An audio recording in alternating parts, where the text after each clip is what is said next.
Hey guys, what is up? Bethany at Housewife Nails here. I am back with not necessarily an indie rundown, it's more of just a polish rundown. I don't know that this is an indie brand, so I don't want to label it as such if it's not.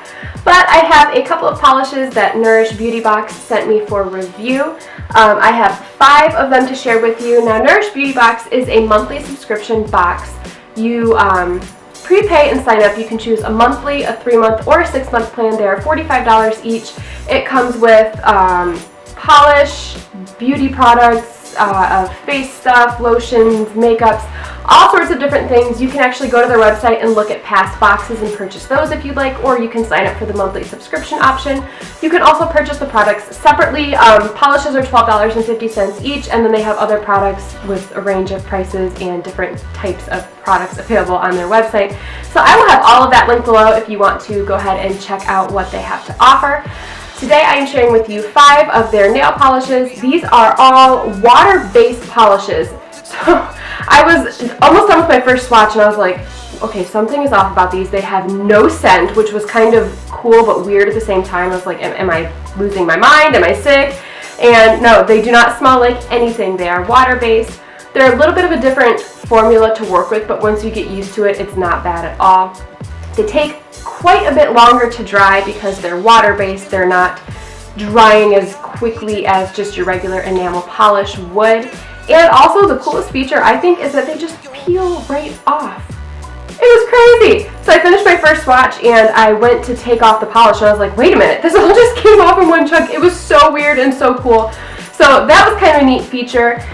All of their polishes are cruelty-free, gluten-free, natural, and vegan, if that is something you are into or interested in. I know some people have a gluten allergy where if it even touches their skin in any way, that could cause an issue. So these polishes are safe for you. And they come in these beautiful boxes. I love presentation like this. I have an unboxing of these that's going to be going up this weekend, so stay tuned for that where you see me actually open this box. It was really cool packaging. But they come in their own individual little boxes that are black, like a black matte finish. Then they have these gold foily, almost cheetah print looking things, but it's more of an abstract dot. They're really cool. I love that they come in their own little packaging. So cute. I love the presentation of these.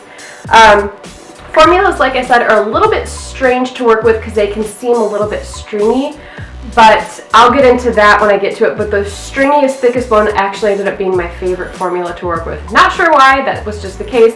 Let's go ahead and jump into the swatches. I am going to be doing a stamping test. I have not filmed it yet. I don't know how the water-based polishes are going to perform for stamping. I'm going to give them a try for water marbling as well. Stay tuned. After I'm done with swatches, I will post the water marble video. Not sure how exactly that's going to go, but let's get into swatches. So first up, we have Silent Orchid. This is kind of a light pastel blue. Shown in my swatch photo, you're looking at 2 coats. Now the way these dried down was pretty bumpy, and there was this weird line that would appear on my middle finger and ring finger with all of them. I don't know why it did that. But a nice coat of glossy top coat is just going to help smooth everything out and make it look nice and shiny and flawless and fabulous. 2 coats plus top coat. This does take quite a while to dry. It does, I'm not gonna lie. Longer than normal, but such a pretty color, and I love everything this company stands for. So 2 coats plus top coat. Let's go ahead and see how this stamps. So as you are about to see, these don't really stamp. They're a little bit too wet to really transfer to anything, but I did try it on all 5 of the polishes I was sent, hoping maybe the thicker ones would work, but they really didn't. But you'll get to see how those ended up anyway. The next polish we have is Follow Your Bliss.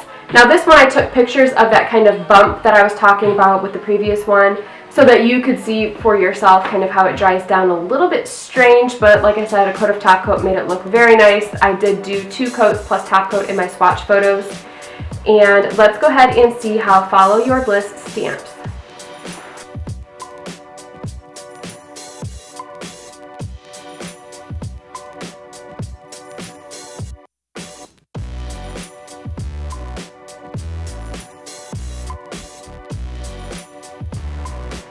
The next polish I have for you is Super Soul. This is a really pretty pastel coral, I would say. Shown in my swatch photo, you're looking at 2 coats plus top coat. Again, took a little bit longer to dry, but the formula was pretty easy to work with. This was probably one of the harder ones that I had to get it to smooth and not be so bumpy and strange, but still ended up looking really, really nice on the nail. Let's go ahead and see how Super Soul stamps.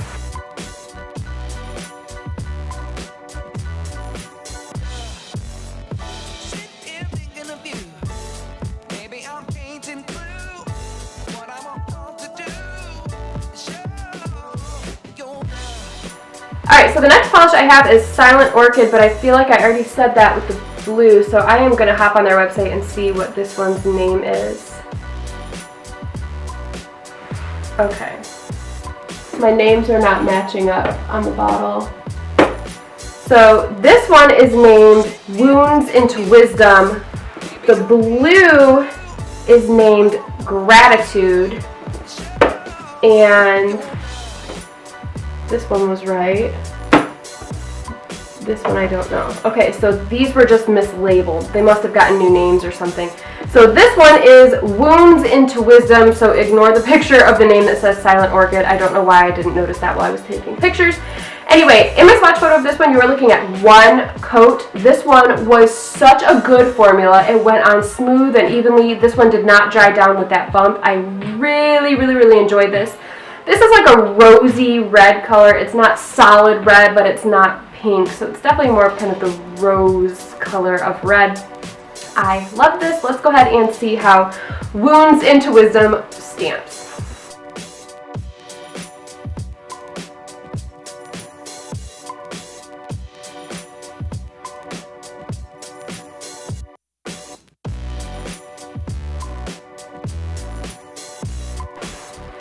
And the final polish I have for you guys is Stay Real.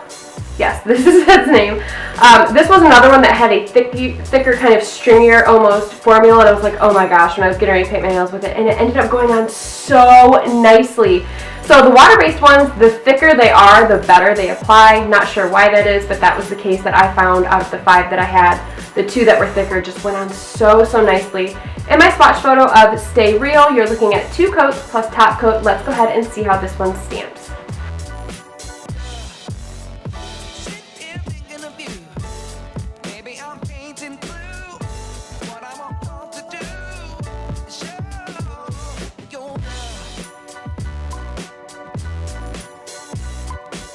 Alright guys, let's go ahead and see how this collection water marbles. I'm very curious to see how a water-based polish performs on water and in the water. Because they take so long to dry, I'm wondering if they're going to be really, really good to marble with, or if the water on the water isn't going to do so well. So let's go ahead and find out. So these looked like they were going to spread on the water pretty decently, but they ended up kind of meddling together and sinking to the bottom. You'll see when I start to try and spread the polishes around the water that they just move all over the place. They really just mixed into the water, kind of like a paint as opposed to a polish usually would. It was really fun to play with though. You can see it moving all over. It was really, really cool, but it just ended up blending right. So this picture is actually what was left over in the bottom of my cup after I cleaned it out. I just thought it was kind of pretty. Okay guys, that is my review for the Nourish Beauty Box Nourish Nails Nail Polish. That's all I have for you today. Stay tuned this weekend for my unboxing. These will be in it, and I'll see you guys again soon with another indie polish rundown. Bye.